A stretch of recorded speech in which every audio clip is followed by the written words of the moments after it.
So the never-ending tradition continues. A familiar face returns to the Winston Cup Series in 2025, and best of all, we end the year with probably the most worst kept secret in my personal history. So there's a lot to talk about and unwind after what was an anticlimactic day. Hey YouTube, what's going on? Mark here. Happy Tuesday to all, and happy Charlotte Roval week, per se. Yeah. So therefore, as we wrapped up what was a banger homecoming weekend in Ridgeville, the our early autumn we went from the pathway to health to the pathway to rebound once we recuperate from that sinus ear infection. So this little early fall campaign where I was renamed to the autumn pathway to rebound will officially come to an end with this video right here. I can't thank you guys enough for the continued support, your well wishes and get well messages they gave to me all over social media when I was battling that sinus ear infection. Not only during the week of the Sharpie 500 after my cousin Oliver Bermudez's baseball game, but during all those 80-degree last of the 80-degree days that we could have potentially taken advantage of. Recorded a lot of good videos for you in Sandy Ridge and potentially some TikTok dances would have already been done. So, fortunately, that's what happens when you're sick at the worst times. You have to miss fun things. So, just like how last fall, after the disastrous Sandy Ridge finale, we unfortunately had missed the potential first walk-off finale, which was 66 degrees on what was the last legit nice day of 2023. And then the next day we missed Friendsgiving with Maeve Walsh. Not the Midview Maeve Walsh, but, a different Maeve Walsh. So, therefore, like I said, we're trying our damnedest for next month to make sure we dress accordingly in case another Sandy Ridge finale disaster. But hopefully there's a 50-50 chance that hopefully won't be the case this year. Whether it is or not, we want to dress accordingly regardless. That way we could conserve our health and get our redemption in case we get another walk-off finale. Whether we get a walk-off finale or not this year, because did not exist until 2023. Now every year there's like a 50-50 chance of that happening. So if we don't get it this year, then we're just focusing on the Friendsgiving. But right now, the elephant in the room, we talk about the San Antonio Spurs. I'm going to start off with, you know what? I'm going to save the 2025 stuff for the for last. Okay. So the first thing we're going to talk about is, let me see here. Well, this will be what the last two subjects will be YouTube videos in the future. So I want to talk about the return of an old friend. Where do my favorite drivers I put the most money into more than anybody else? The return of Dillon to the NASCAR Winston Cup Series in 2025. So I'm a fan of both Dillon and Daniel Hemrick. So as a fan of both, I have mixed emotions. I'm excited for Ty's return to Winston Cup, where he's gonna get another chance to hopefully kickstart his Winston Cup career. Start having some decent runs, and probably compete for his first win. But at the same time, I'm disappointed. I'm like, hold on, let me fix the camera. Straighten out. You parked at a bad angle. There.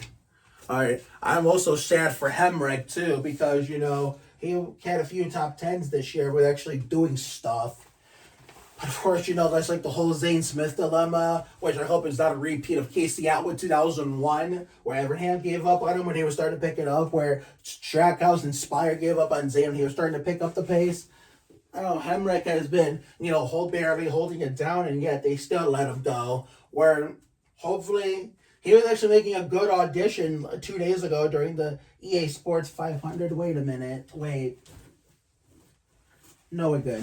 He was making good case for an audition, terms of an audition for next year in the EA Sports 500 2 days ago, until that, the boneheaded ARCA brake move, right into the 2 car of Austin Cindric. So, therefore, that's just the only thing that's a good enough audition for is a Busch Grand National ride, which I would be perfectly okay with, because at least it would give me a damn good reason to watch the Busch Grand National series again, if you know what I mean. But I have a favorite in there again in case Riley Herbst moves up to Winston Cup in that third 2311 charter. But that 2311 charter, if Riley's going to have any plans of moving up, concerning he's not sure, right? He admitted himself he's not sure right now. what his plans are for 2025 since Stewart Haas, the team he currently drives for, and the Busch Series is closing down operations across all of NASCAR, including Winston Cup, and who could blame them considering they've been ever since Harvick left the team, they haven't been shit, and yet Noah Gragson was barely holding it down, and looked like he found a home, and that was gone, and now he's going for like front row. But Riley's potential future Winston Cup rookie team and Noah's team for next year, I don't think we're gonna see them announce their announce what car Noah is gonna drive for next season, or if Riley's moving up to Winston Cup with 2311. Pick a lane, dickhead. Anytime soon, because of this whole drama with the whole lawsuit going on where NASCAR's getting sued by their own teams, that being 2311 and front row. But that's neither here or there for me to talk about on this channel. I mean, if other content creators that cover NASCAR more frequently than I do, regular people who got famous for covering this stuff consistently for a long time, for many years, let them have at it. That's their job. I let the full-on NASCAR YouTubers talk about every single story that develops in NASCAR, even if it's minor or small. I only talk about stories in NASCAR if it's big. And since this is mainly a Spurs channel, I'll talk about every piece of Spurs news, even if it has nothing to do with Tim Duncan or any of my favorite current Spurs players. So therefore, so I know Ty came closer to getting that first win in the 13 Geico Chevy Camaro or /SS than Casey Mears or Max Pappas ever did. And even during the COVID year in 2020, during the COVID races, that, the midweek races that really wasn't supposed to happen. I remember at Darlington, in that blue home day car, if I remember to put it on the screen, he led the opening 7-8 laps of that, midweek Darlington race, and that was a beautiful sight to see. I'm like, damn, I wish we would see more of that. I mean, don't forget, he was 20 laps away from winning the NBA Platinum 400 on pure speed straight up. And a week after Austin won his first race at the Coke 600 at Charlotte Motor Speedway and field mileage, how crazy that could have been to have both Dillons in the chase in 2017, where Ty would have entered it as a rookie. Because imagine how many haters that would have silenced or pissed off had Ty won that, not just about the NBA Platinum 400, which turned out to be Jimmy's last ever win, but imagine if he won that Pepsi Firecracker 400, considering he was doing a good job to blocking both lanes, had a comfortable size lead with the whole pack on his tail. Looked like he was going to cruise to the victory unless someone tried to make a move for the win. And then 2 cautions and a red flag lost him the race. And then, hey, he had to settle for a 16th place finish. And damn well it sure as hell didn't feel like a 16th place finish with how well he ran later that night. When after his brother fell out in the first big wreck. And what I find funny about Ty in Austin, when Austin won his first race, is that would have been Ty's only time in Winston Cup victory lane since the rookie year in 2017. Considering, don't forget before that craziness happened with Austin winning, and then me waking up my grandfather from screaming bloody murder with just blood curdling scream out of excitement. Ty lost an engine. Because don't forget, the Coke 600 is the longest race of the year in terms of miles. They go by miles, not laps. So, therefore, wrong place again. They, I think it's 4 stages, not 3. So I think it was like late stage 2 or early stage 3, something like that. He blew an engine, and he didn't think much of what was going to happen. So he and his wife, Haley, who I did meet, in 2 years ago at the GFS Bucket Place 400 in the pits, they left early, and you thinking, okay, fine, there's nothing's going to happen. But little did they know that their brother, Ty's brother and Haley's brother-in-law, Austin, was going to win in dramatic fashion. And I remember Ty posting on Instagram how he regretted leaving too early because he didn't get to be with his brother to celebrate in Victory Lane. So, yeah, he left way too soon to the point where he didn't get to be in Victory Lane to celebrate with his brother. And, imagine if you didn't leave too early, because like Disco Inferno 70, a.k.a. Jose Polanco, said, these races are so unpredictable like NASCAR and as a whole is unpredictable. It's supposed to be unpredictable. What's unpredictable, which is what makes it special. The NBA, the MLB, the NHL, the overhyped and overrated NFL. It's supposed to be unpredictable. You're not supposed to know who's going to win these races. You really aren't. You're not supposed to know who wins every game, because that would spoil the fun of it. Being surprised. You know what I mean? So of course Ty wasn't supposed to know his brother was going to win that 600. Let's just say he decided to stay for the fun of it, for the rest of it. And Ty decided not to change the streak look, keep the fire suit on, and Austin went ahead and won the race. Ty would have been celebrating with Tim in victory lane, where they're both in their fire suits, and you would think Ty won the race instead of Austin, even though technically Ty blew up, like early on in the race, one of the stages, But yeah, let's just hope that he can he can actually get to victory lane next year, even if it means. I don't even care how he does it at this point, because I've waited since 2017 to see him win a Winston Cup race. I don't even care how he does it, whether it's rain shortened or fuel mileage. I don't even care. I mean, wrecking someone to win, hopefully not to the same degree as his brother did it at the Chevrolet Monte Carlo fought at Richmond this year, because that's where I would draw the line. You can wreck one person to win, but not two people, apparently, according to the rules. But yeah, I don't even care how he does it. Even if it's fuel mileage, even if it's some kind of lucky way he does win it, like if leader has a problem in the last lap, he happens to capital, or even if it's a restrictor plate race, I will be ecstatic to see him win that first race, and I'll be the first one to buy that race win diecast. So therefore, to Daniel Hemrick, yeah, I'm kind of disappointed too.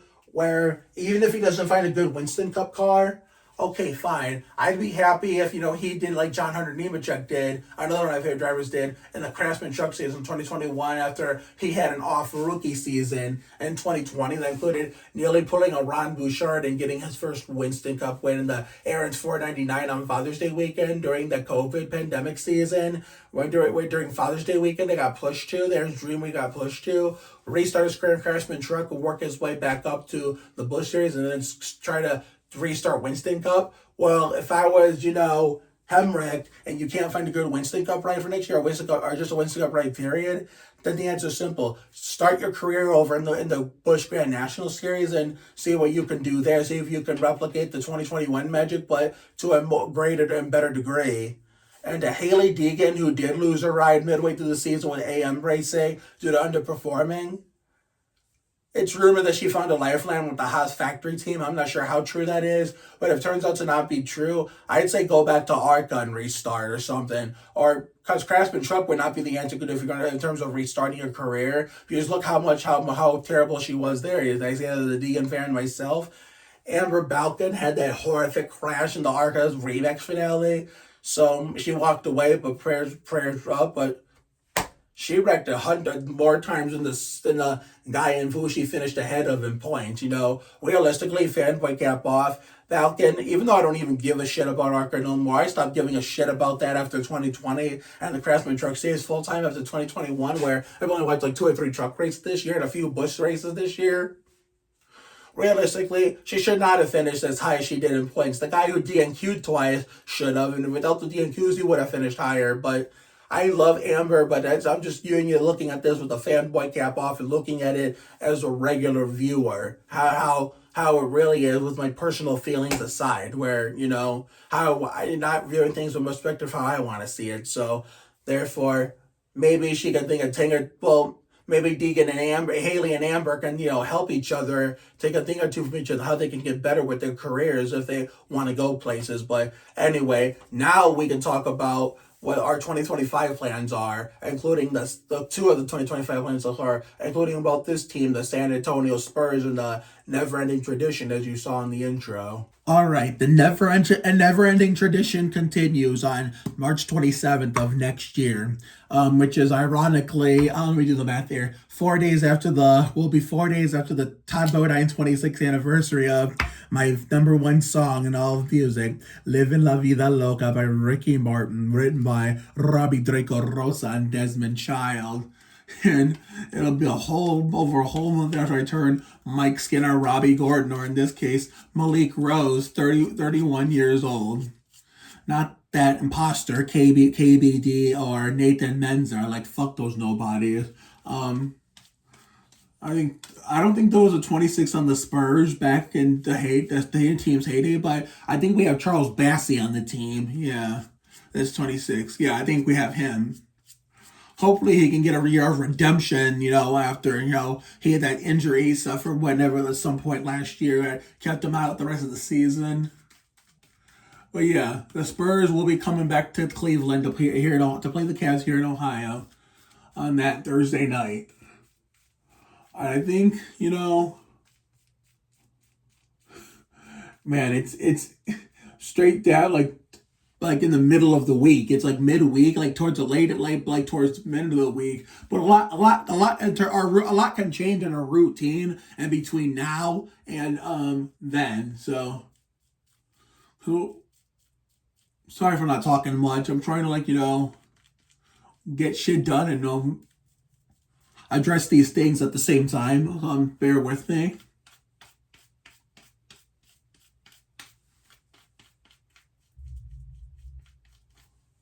We will be finishing, we'll have just finished, by then we'll have just finished up, season 4 of Winter Wonderland, and we'll be getting ready for season 4. Spring is in the air by then, but, sorry if I'm not talking much. I'm trying to concentrate and putting this cream on. So bear with me. This is a full uncut and unedited version of a video of a shaving video.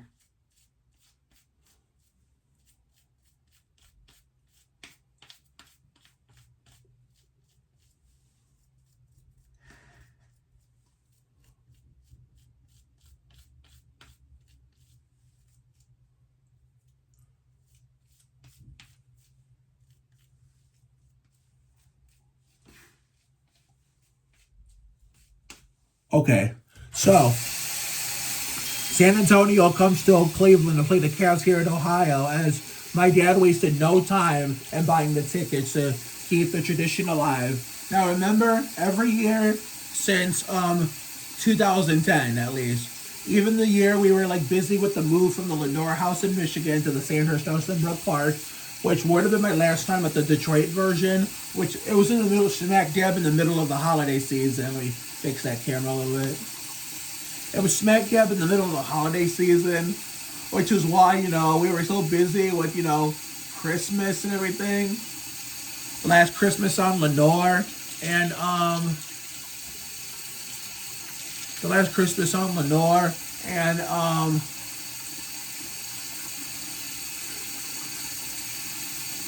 last Christmas on Lenore, me getting sick with that, something happened to my stomach at that time. In between Christmas and New Year's. My mom and dad thought it was appendicitis, but thankfully it wasn't. I remember going back to school shortly after that, and then it started affecting me again. To the point where, I had to go home early, and then guess what? My mom said I couldn't be, no jumping for a while. Eventually I'll be able to jump again. It wasn't a permanent, life sentence. It was just temporary until I was healthy enough to jump. But, man, what a good time that was. I was barely 15 up to be 16. All that stuff going on. We weren't able to make the Spurs Pistons in Detroit and Michigan for what would have been the last time. My last time doing that was the year before, which was a week after the 2009 Daytona 500. A week after my Michael Ultra 15th birthday, and Iverson was on the team, and the Spurs barely won that by the skin of their teeth. And don't forget, I wasn't fanboying too much over my Spurs back then, or even Ricky Martin at that point, because that was a really dark time in my life, because I was put in a box in a clinic at that eventually became a toxic hellhole we call Burgess School. I mean, the box was a classroom full of shitty people. I mean, the teacher was shit. I mean, there was three boys. You know, two of my like past classmates from my early glory days. You know, two of them, a boy and a girl. Not saying any names. They were good to me. They would always stick up for me against these pieces of shit. The teacher was I hate to say this, but it's the wrong thing. She was a dumb cunt. Yeah, she was a dumb cunt. So I apologize for saying that. And the teaching assistant was like, 50-50. Sometimes she was, good to me because I had her before in the past year in 05-06, but there are times where she didn't stick up for me, if anything, where you think she would stick up for me based on how much experience we have from one single year from a few years back, but no, half the time she never did, which is unfortunate. But those three boys were fucking monsters, especially that ginger ass bitch who is lucky I did not put him in the hospital. Now that I think about it, even with all those problems I was having with my behavior and everything, my gut tells me I should have, and where my mom and dad would have not cared. To the point where they would have explained to the people who was helping me get all that help, said we let him do that because that kid was bullying him, so therefore that's the only way that ginger ass bitch was going to learn, to the point where if my son would have hit him to the hospital, the kid never would have messed with him again. Yeah, see, that would have helped. He would have never messed with me again if if I would have kicked his ass in the hospital. He may have been older than me, and I might have been a lot younger than him, but I was a lot bigger than him. But I didn't really fanboy over the Spurs and Ricky, because I was fanboying too much about NASCAR to the point where I was getting made fun of for it. So if I would have done the same with the Spurs and Ricky, it would have been the same damn thing. That's why I kept it a secret. So I was better off. But anyway, tangents and rampages aside, so that the first year we went to a Spurs Cavs game on a full-time basis, was March of 2010. The last year LeBron was there the first time. LeBron went to sign in Miami during that off season once we got to the Sandhurst house. I don't even think he played in that game, and I was naked. I don't mean no clothes naked, but I didn't have a jersey that fit me anymore at that time. And even worse, the Spurs lost that game anyway. And then the next year is when I met Duncan. The first year LeBron was no longer in Cleveland. He was in Miami, And there was when Parker was hurt. Parker was sat out hurt in that one. And I got to meet Sean Elliott. I got to be on Fox Sports Southwest, where the Fox Southwest cameraman put the camera on me when we were underneath the basket with the Cavs were shooting at. In the second half, where I ended up doing this to them, and the guy in the back was getting PO'd. But that was the least of our problem. The problem was because the representatives of the Cavs got more pissed off at us than the guy behind us did, to the point where they revoked our tickets for a year. That's why we didn't go in 2011, 2012 during the 66-game lockout season, because the representatives of the Cavs and Dan Gilbert got pissed off at us, to the point saying, you can still go to our games on the Spurs, your Spurs face us, but we're revoking your tickets. I don't know if that's how it worked, how it worked. I know they got mad at us, but I don't know if they revoked the tickets for a year. But usually revocation of something is usually permanent, not temporary. But yeah, whatever caused us to sit out, that's the only time we missed. And it just felt weird watching it on TV, considering I was stuck listening to drunk bitch-ass Austin Carr. And, sitting in San Antonio, I was blacked out, knowing if I lived in San Antonio, it would be the other way around, because the blackout system is dog shit. And then the next year was my birthday game where the fraud hit the game winner, in the quarter. For 2 days for my Jeremy Mayfield 19th birthday, a week after Victorious got canceled. The next year was my last year at Polaris with Mr. Chartigo. I was sick with the sinus infection. Worse than the one I had a couple weeks ago. That one I was clogged and I was sneezing a lot. Mr. Charnicle gave me the right to go home, and I would have stayed home to rest, but my dad didn't want me to miss the Spurs playing the Cavs, which that was LeBron's last year in Miami, and we met Bill Land, and it's a miracle I did not get Bill sick, and how sick I was when I got to meet him. And the Spurs ended up winning the game. That's a miracle. The douchebag Polaris principal didn't, catch me on TV going crazy when the Spurs, were kicking ass and doing bang bang Tito Puente, because he would have punished me. Because he was a fucking tool as well. He was also a tool. So yeah.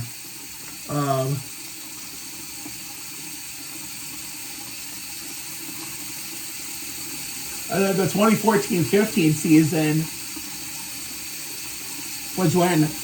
it was not even in 2015. That was in San Antonio when Kyrie went crazy and that was 57. But that never would have happened if the fraud would have made his free throws with that little time left in regulation. That would have sealed it for us. And no, he missed them both, and Kyrie continued to go ham. I'm sorry, folks. Bear with me.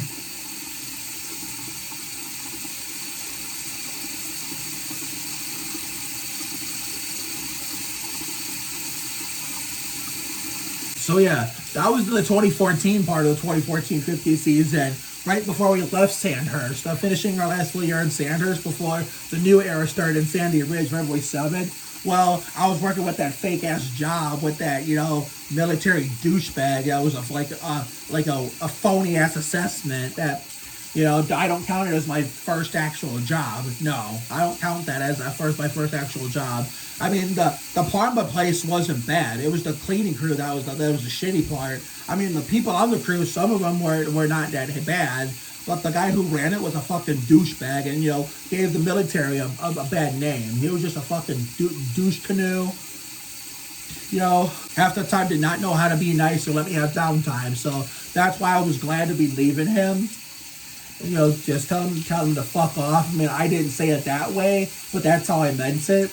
And then he's like, oh, Mark doesn't want to do this and do that. Oh, trust me, I do want to do this and do that. Just not with your military bitch ass. So, therefore, that's why I was glad to, be moving to Ridgeville just a few weeks later. That way I can get the fuck away from him. So, therefore, and then the next year, the first full season in Ridgeville, 2015-16 season, January 30th, 2016, which would have been my last time seeing Tim Duncan play, considering he didn't play on that one, because he started out injured, considering he was on his last legs, and just like how the Admiral was in 2002-2003 against the Pistons in Detroit. And I got to high-five the Spurs players in the visiting team tunnel with those kids in school. They meant to put me in the Cavs tunnel, but thing is, Kathy, the neighbor, Matt McKnight's, wife, go subscribe to him, link in the description. She bailed me out, got me to high-five the Spurs instead, since she knows that's my team or only. So she had me, going to hide the Spurs in the tunnel, and that was when I got to high-five them, and I said I was never washing my hands again. Hey, guess what? That's exactly what I was doing until my dad caught me, not actually doing it in real time, but he found a rubber glove in the bathroom garbage in the basement. And I found a rubber glove in the basement because I was taking showers with those gloves, and I didn't want my hands to get wet. And whenever I went to the bathroom, I didn't wash my hands, and I didn't even want to let my hands touch water, because that's how much I loved the team, even in 2015-16. So this was back when my dad did the garbage back in the day. But now that, it's been different to 2016-17 for reasons I will never get into on the interwebs, out of respect for my family, for the sake of my family. Now it's my job. So when he was doing the garbage, he's like, first he was trying to figure it out, that I could not hold in my laugh, and I started bursting out laughing, and he figured out what I was doing. He was so mad. So eventually I just started to wash my hands again. And then the next year, 2016-17, was the first one without Duncan that the Spurs won in overtime, when I met one of my best friends, Angeline Oliver, for the first time, when she was a little girl. She wasn't that little. She was like 13. Now she's a grown adult with a kid, so God bless her. And then the next two after that were 2017-18, 18-19, 19-20 were all like Sunday afternoon games. And 2020 was the last non-COVID one, because it was a week before the pandemic hit, and right before my old Twitter account got sniped. And then in 2021, which was the vaccine season, well, that's the streak almost ended there. If you want to go look at that, link in the description. But when they rescheduled it, my mom bailed us out and got me and my dad the tickets. I don't remember how those tickets were bought or who bought them or how they got, we somehow got them like a miracle out of the hill and still went. And since it was limited capacity, it was not a full house. The courtside seats were taken out. The seats under the basket were taken out. And,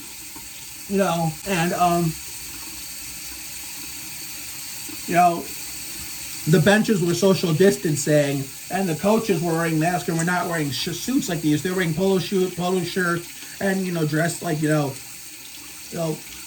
these kind of like really these types of, they were not jeans. They were like polo jeans or something like I don't know what kind of jeans, leather jeans or something. I can't fucking know. I don't even fucking know what jeans. I know what jeans they are. I just don't know exactly what they're called. But yeah, and then we all know the next year was the Kelly Berglund birthday miracle part 3 on her Todd Bodine 26th birthday that the Spurs lost like right before, like a few days before they blew up the whole team. Because both those years, as you all know, the first year that COVID vaccine game, we started good, ended bad, and then part 3 of the Kelly Berglund birthday miracle, we started bad, ended good, and right before he blew up the whole team and went on a tear after that humiliating loss to the Grizzlies on my Welo's birthday. And then the next year was Tankathon 1.0 to get Wemby, and I took that whole season off except for that one Cleveland game here in Ohio, the Fiesta Key Tradition Live, even though I almost didn't go, but it's a good thing I did anyway because it's the little things that count the most. Even if it was as if it wasn't going to happen, so I wouldn't have met Beth Regali, nor would I have virtually met Elena Brown, even if it was only for 2 seconds, because it was so loud at halftime to the point where she couldn't hear me on Beth FaceTime. And then last year, you want to go look at the last 1, 2, 21, 22, 23, the last 4 Spurs Cavs vlogs, including the extra 5th one, the one in San Antonio, which is 23-24 version 2, links in the description. So, it's no surprise we got our ass kicked in 2023. 2024 we had a shot at the win, but then a Keldon turnover is what, was the dagger and, did us in.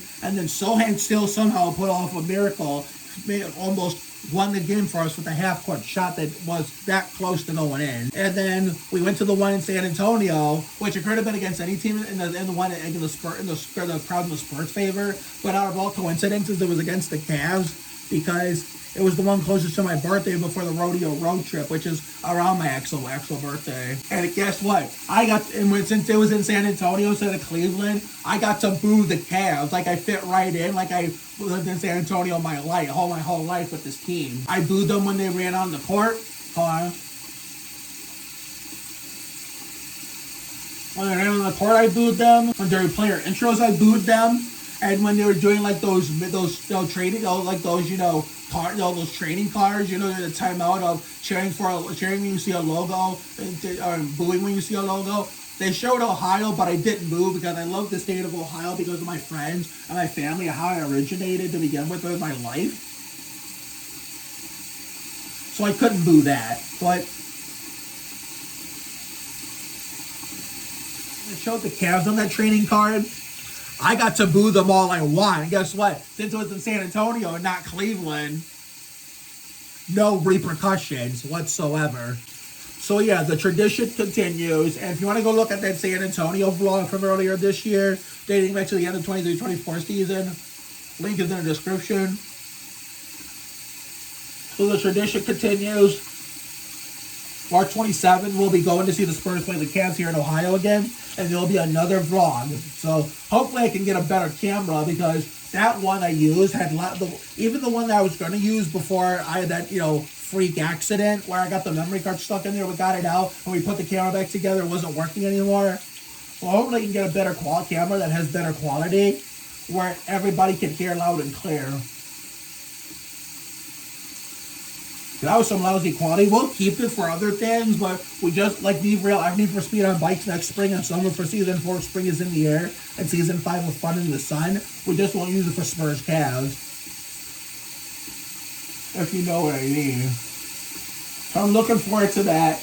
Maybe I'll get to run into some, internet friends and real life friends combined.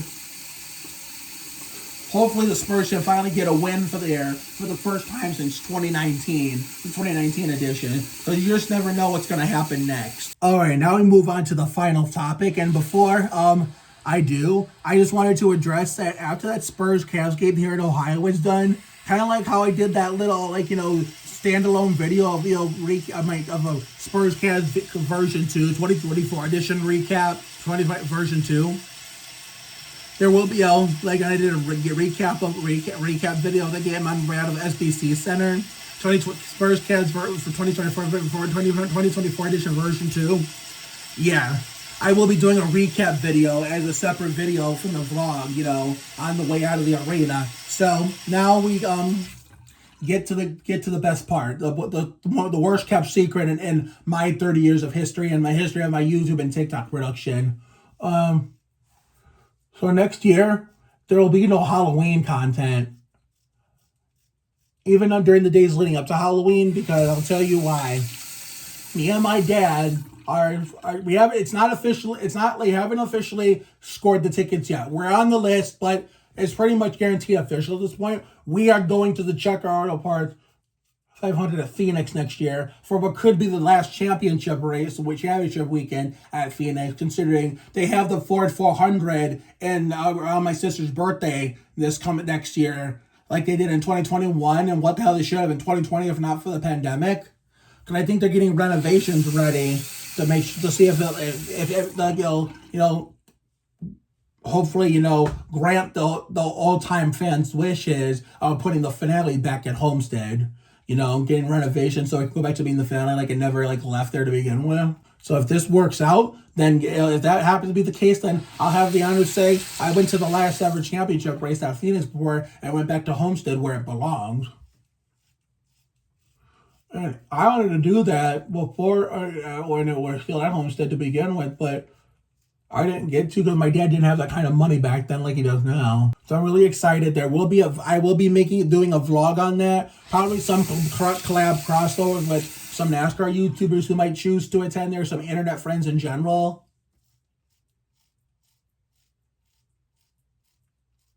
And there will be a race review, as a separate video from the race weekend vlog. I kind of like how I do it. I used to do with MIS in 21 and 22. I would record the race review in the middle of the vlog before the vlog's even finished of the whole race weekend, and upload that as a separate video before coming home and finishing the vlog and uploading it there. So really looking forward to that. To this day, I still get that track confused. How they reconfigured the layout in terms of how they're mirroring the track. How what used to be the front straightaway going into turns 1 and 2 is now the back straightaway going into 3 and 4. And what is now the front straightaway going into 1 and 2 used to be the back straightaway going into 3 and 4.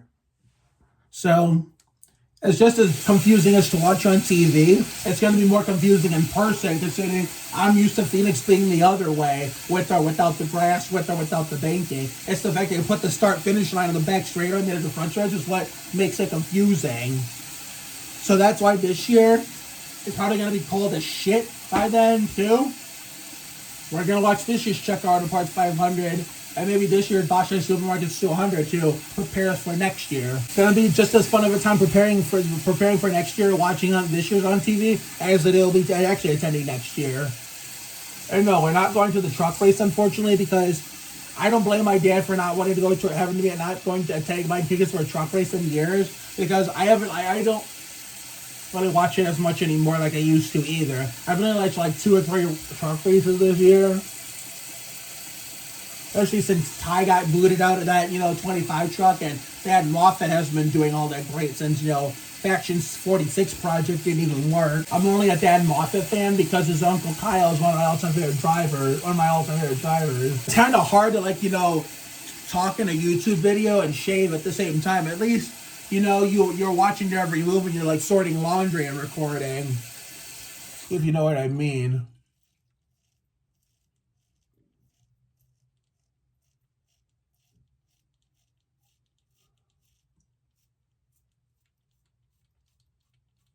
It'll be worth missing Halloween and, sitting out next year. And right before the Sandy Ridge finale of 2025 and the potential, Sandy Ridge walk-off finale 2025 is a hell of a long ways away from now. So that part we're not going to worry about right now.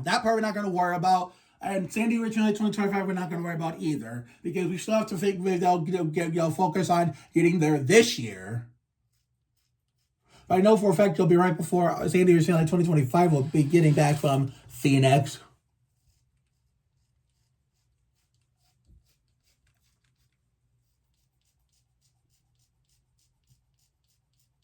God forbid it.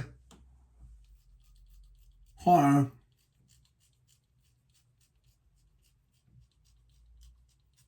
God forbid if Julie and I are still together by 2026 and 27, then that's when we'll get back in the fight at Halloween. Where one year we're both years in no particular order. One year we're going to be Pat Sajak and Vanna White, even though Pat Sajak will be a near distant afterthought of Wheel of Fortune by then, considering it'll be because they were in 2024, 25, so 2025, no, 25, 26, 27, 27, 28. He'll be retired for 3 years. So, I mean, obviously, he won't be forgotten. As an amazing, a TV personality that he is, a game show host. But he'll be like somewhat forgotten the Wheel of Fortune presence that he left to begin with, and a lot of people will get used to Ryan by then. But yeah, we're still gonna I'll never replace Pat Sajak the same way I'll never replace Alex Trebek. Even when Vanna and Johnny eventually leave, I will never replace them either. The same way I'll never replace Charlie O'Donnell when I'm doing Wheel of Fortune kind of stuff or Jeopardy even. So, oh my God, that burns. So, and then another year, Julie and I will be the Columbia TriStar television logo from both Jeopardy and Wheel of Fortune from 1994 to 2002 when they took over production rights from Merv Griffin Enterprises, where Julie can be the torch lady with the light bulb torch, not a flame torch. That's an accident waiting to happen. And then I have to be the Pegasus, where I have to get a white horse costume. So, yeah. So far, I've not figured out what I'm going to be for Halloween this year because I want to try something new, but I haven't found anything new that I've never done before. But I also don't want to try something that I've done before and repeat concepts because I hate repeating concepts, even if I haven't done it in a long time. Because, I had that same problem in 2020 and 2021. Considering in 2020, I sat out either way because I was already at my dad's place, for the round of 8 finale in the Bush series at Martinsville that I watched the beginning of and fell asleep the rest of the race. I woke up, it was already over when my dad lived in the Appleseed house. And even if I was at home that weekend, even if I wouldn't have came out either way because I wouldn't have felt safe trick-or-treating in the middle of a pandemic when it was still somewhat of a big deal. And most important of all, I was out of costume ideas by that point anyway. So, and even if with or without COVID, I would have sat out either way.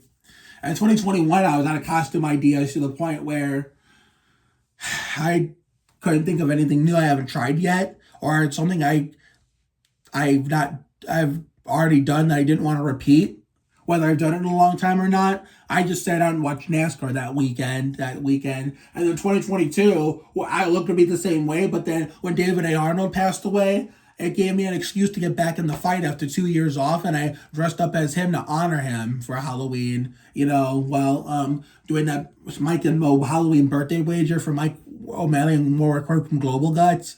And,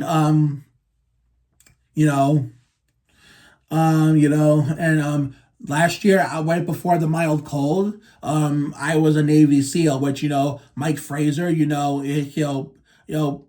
Little Liam, King of Tearing Shit Up, his uncle, suggested me to be a Navy SEAL while SEAL Team was in its heyday on CBS, and I was going to do that in 2020 until COVID hit, and then I had to hold it off. I had to put it off for the years I sat out in 2020, 2021, and in 2022 when I was David A. Arnold, so I finally brought it to life in 2023. Originally, I was going to be Amy Madden from Villains of Valley View this year, but I couldn't follow the show. I got burnt out with the TV stuff last spring and summer, and still I am that still holds true even to this day. And there's no Amy Madden men's costumes there, not even a Bree Davenport costume for men, which is not a surprise there because it's mainly for girls, not for boys. But doesn't hurt trying to look. So if I don't find anything in a timely manner, I don't think I'll be doing any Halloween content this year. But if I do find an idea, then I'll let you know, and then making it down, and then I'll almost surprise you with the first Halloween video. So therefore, but it's going to be looking like 2021 where there's going to be no Halloween content, where I don't find a costume in a timely manner where it's something I've never tried before, as in never tried before, not anything I've done in a long time, none of that, just what I have never done before. So, and the Spurs play on Halloween, so this might be like, that light soda version of 2021 where I just stayed inside and watched NASCAR to the point where if I don't find anything timely manner, I just might stay inside and watch San Antonio Spurs basketball. But no matter what happens in like this year or next year with us missing Halloween because of the Checker Out of Parts 500, we will be back in the fight in 2025 and 2026. 2026, 2027. God forbid if Julie and I are still together by then, where 1 year we're going to be Pat Sajak and Van away from Wheel of Fortune, where I finally get that full costume completed after being incomplete with it twice because the girl either couldn't be Van or they bailed out on me after last second when it was almost time to go. And then another year will be Columbia TriStar Television from Jeopardy and Wheel of Fortune, the Torch Lady and the Pegasus. So therefore, I do look forward to Ty Dillon's, getting another shot at Winston Cup glory to see if he can, finally, get something going in for colleague. Wishing Daniel Hemrick the best of luck. He has one of my favorite drivers to hopefully find a decent ride in Winston Cup or Busch Grand National at best, Look forward to, seeing the Spurs play the Cavs here in Ohio for another year in a row. We've gone every year since 2013. We did in 2010, 2011, set out in 2012. So this will be, let me see here, 2013, 14, 15, 16, 17, 18, 19, 20, 21, 22, 23, 24. So we've gone 12 years. This will be our 13th year. And then, of course, we go to the Checker Out of Parts 500 in Phoenix, which is the worst kept secret in my history. So have a good night tonight and a better day tomorrow. Take care, everyone. Good night. And that concludes hopefully be the only campaign of season 4 of Adventures in Autumn. The early autumn pathway to Rebuild is officially complete. I couldn't have made it through without your guys and all your help. So hopefully the next campaign won't be for a while, and it would have to be in the winter time in case something bad happens to us, because if something bad happens to us the remainder of fall, before or after the Sandy Ridge finale / the walk-off, but 50-50 into a walk-off,